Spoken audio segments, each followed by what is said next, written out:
अब इलेक्शन आ रहे हैं, दादा ने इशारा किया, इलेक्शन आ रहे हैं। अब इलेक्शन में क्या होता है, क्योंकि कुछ लोगों का धंधा इसी पर चलता है।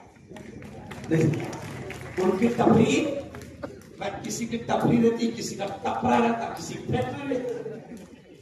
अब इलेक्शन आ रहे हैं। मैंने कल भी साहब औरंगाबाद के एक प्रोग्राम में कहा कि मुल्क में बहुत अच्छा माहौल है, लेकिन जुमला सुनो, जुमला सुनो, शेर सुनो राहुल, दिल खुश हो जाएगा। क्या शेर है? मैं कहता हूं साहब, ये कोई हिंदू मुस्लिम आपस में लड़ना नहीं चाहता। जैसा राहत इंदौरी ने कहा था ना, देखो राहत इंदौरी, वो राहत इंदौरी जिन्होंने ये भी शेर कहा था। क्या कहा था? कि सभी का खून है शामिल यहां की मिट्टी में। राहत इंदौरी ने क्या कहा था? कि सभी का खून है शामिल यहां की मिट्टी में। इसी के बाप का हिंदुस्तान थोड़ी है। और आग लगाने वालों को क्या कहा था?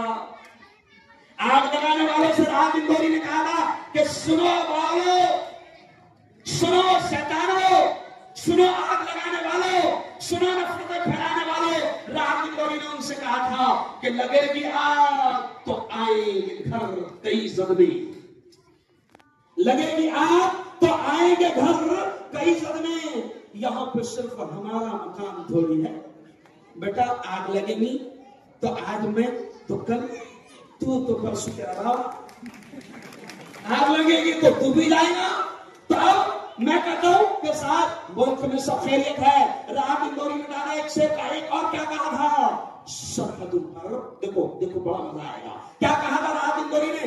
सरहदों पर यानी बॉर्डर पर, सरहदों पर बहुत तनाव है क्या? दादा देखो, शेर देखो। राहत इंदौरी ने कहा था सरहदों पर बहुत तनाव है क्या? जरा पता तो करो चुनाव है क्या? कि बॉर्डर पर, सरहदों पर बहुत तनाव है क्या? जरा पता तो करो। अरे बोलो, चुनाव है क्या? राहुल तूने शेर नहीं सुना बेटा, तू फोन रखने लगे बाबा। राहत इंदौरी ने क्या कहा था?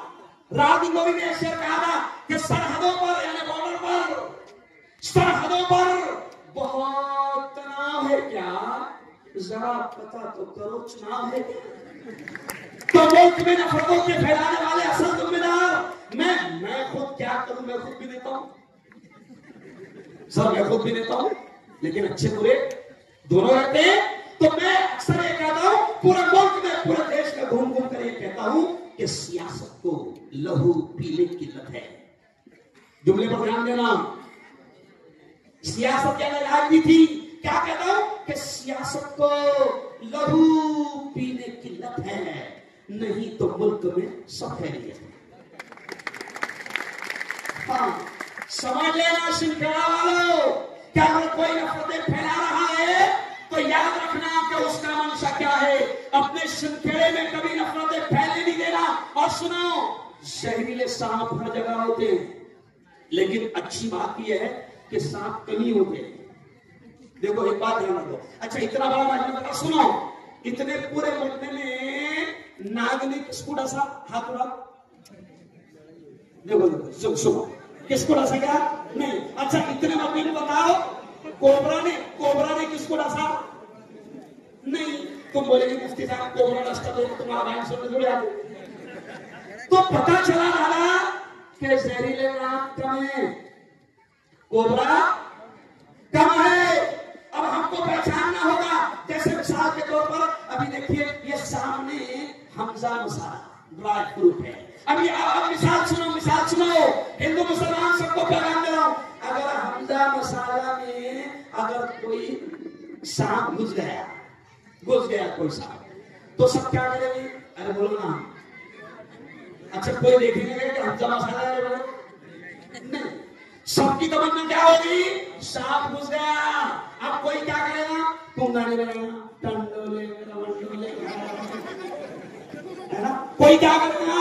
अगर घुस गया तो कोई मिर्चा डालेगा, मिर्ची भी डाल दे। अच्छा, कोई क्या करेगा? कपड़े लगाएगा, प्रोग्राम में घुसेगा। लेकिन तमन्ना सबकी क्या रहेगी? सांप निकल जाए, और निकला तो कुचला।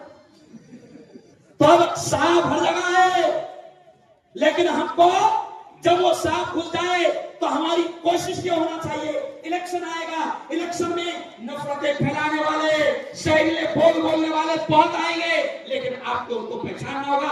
और सुनो सिलसिला वालों, ये मुफ्ती हारून जो तुम्हारे सामने खड़ा है, ये एक बड़ी मस्जिद का इमाम है, ये ईदगाह का इमाम है, समझ रहे आप। मैंने 15 साल तक के इमाम किया, और मैं सिर्फ मुल्ला नहीं हूं, मैं डॉक्टरों का प्रोफेसर भी हूं, समझ रहे आप।